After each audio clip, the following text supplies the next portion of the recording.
Noong nakaraang taon ay pinag-usapan natin ang tungkol sa pagdiriwang ng Birmingham Festival, kung paano lantarang sinamba si Satanas sa nasabing pagdiriwang. Inilagay ko po ang link sa description box tungkol sa pagdiriwang na ito. Narito ang explosive update pagkatapos ng maikling pagpapakilala ng channel na ito.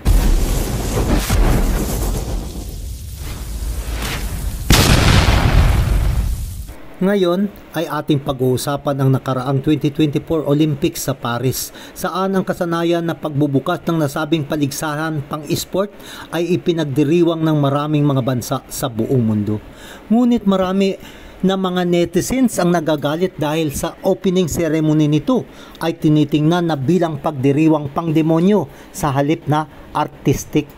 Sinabi ng foxnews.com na sa pagbubukas ng seremonya sa Olympics na di umano'y isang pangungutya sa Last Supper ni Jesucristo na naging issue sa buong mundo dahil ipinapakita noong Biyernes kung ano ang lumitaw ang maraming mga performers, kabilang na dito ang drag queen na isang malaking babae na ginawang katatawanan, ang huling hapunan ni Kristo sa Biblia, kung saan ang Renaissance artist na si Leonardo da Vinci ay nakilala din dito dahil sa pagpipinta ng huling hapunan ni Kristo at ng kanyang mga alagad. Sinabi nga ni Elon Musk na ito ay walang galang sa mga Kristiyano.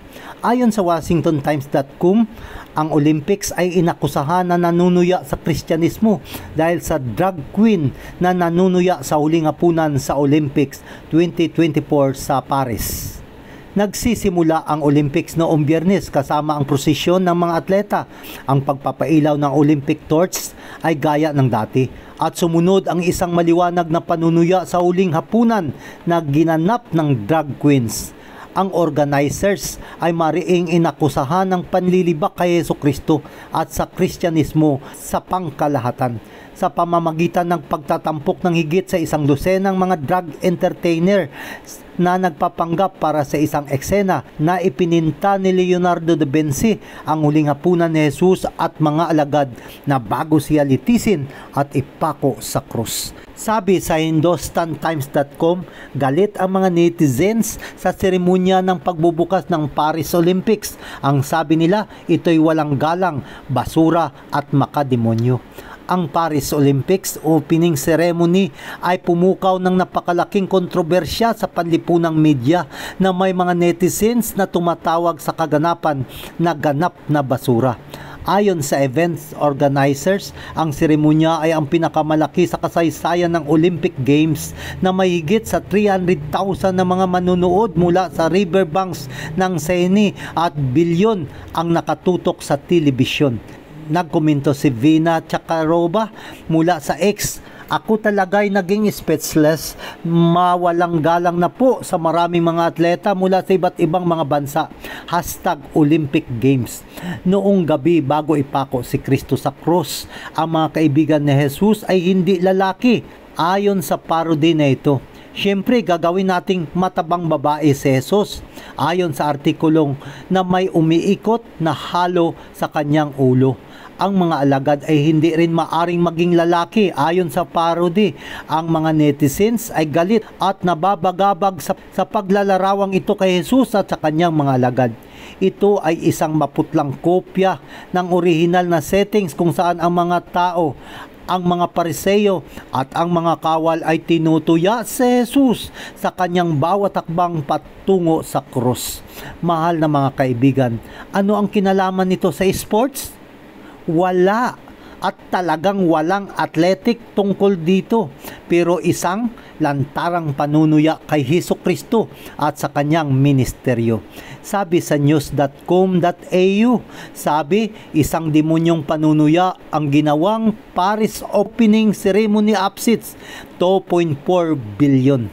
Ang pagbubukas na seremonya para sa Paris Olympics ay sumasailalim sa matinding sunog pagkatapos ng ginawang panlilibak mula sa mga social media users sa buong mundo.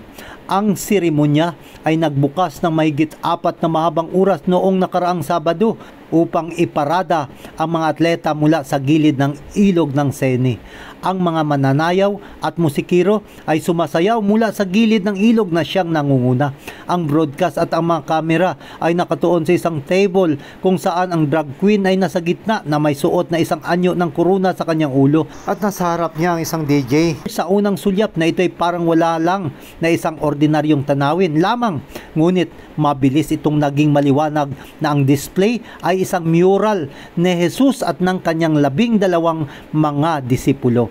Ayon kay Clint Russell, isang Amerikanong podcaster, siya ay sumulat, ito ay nakakabaliw na ang pagbukas ng kaganapang ito ay sa pamamagitan ng pagpapalit kay Jesus at sa kanyang mga disipulo sa huling hapunan, kung saan ay pinalitan ng mga kaladkaring mga lalaki. Mayroong 2.4 bilyong mga Kristiyano sa mundo at tila nais ng Olympics na ipahayag ng malakas sa kanilang lahat na lumabas kayo sa gate dahil hindi kayo welcome dito. Dagdag pa ng isang manunulat na si Matt Walsh, ang pagbubukas ng Olympics ay isang demonyong panunuya sa pananampalatayang Kristiyano. NFL star at isang debutong Kristiyano na si Harrison Butker ay nagbahagi ng isang screenshot ng pangyayari sa kanyang Instagram at isinulat, ito ay kabaliwan. Isang social media onlooker ay sumulat, kanilang tinutuya ang mga Kristiyano sa pamamagitan ng huling hapunan. Ipinapalagay ko na ang asol na lalaki ay kumakatawan sa sanggol na si Jesus. Sa mga huling araw, ang mga propesiya ay nagsasabi sa atin na ang mga tao ay magiging hindi banal at magkakaroon ng mga manunuya sa ikalawang pagdating ni Kristo. Ayon pa sa pangalawang Pedro, Kabanata 3, talatang 3, una sa lahat, dapat ninyong malaman na sa mga huling araw ay pagtatawanan kayo ng mga taong namumuhay ayon sa nasa ng laman. Sa Mateo 26, talatang 26 hanggang 29, habang sila'y kumakain, kinuha ni Jesus ang tinapay, pinagpala niya ito, pinagputol-putol at ibinigay sa kanyang mga alagad. Sinabi niya, kunin ninyo, kainin ninyo, ito ang aking katawan. Kinuha niya ang saro at nang makapagpapasalamat, ibinigay niya ito sa kanila. Sinabi niya, uminom kayong lahat. Ito ay ang aking dugo ng bagong tipan. Nabuhos ito para sa kapatawaran ng mga kasalanan ng marami. Ngunit, sinasabi ko sa inyo, mula ngayon ay hindi na ako iinom ng katas ng ubas hanggang sa may papanumbalik ko ang aking pag-inom nito sa paghahari ng aking Ama. Ito ang pangako ni Jesus sa atin na hindi siya iinom sa alak na iyon hanggang sa inumin natin ito doon sa kanyang kaharian sa langit. Mahal na mga kaibigan, huwag tayong sumuporta sa kasamaan na walang galang at lantarang pangungutya kay Jesus sa mga huling araw.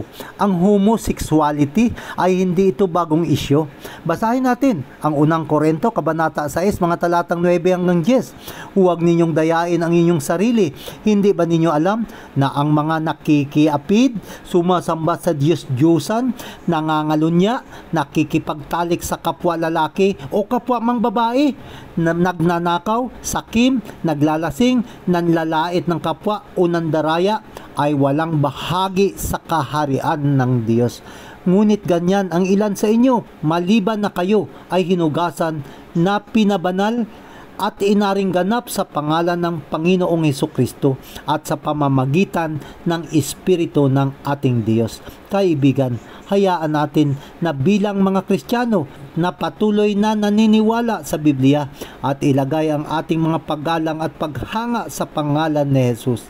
Hanggang sa muli, kaibigan, ito si Elder Vincent Nepomuceno na patuloy na nagsasabi, patuloy lang tayo na mag-aral ng katotohanan sa salita ng Diyos dahil ang katotohanan ang siyang magpapalaya sa iyo mula sa kasalanan.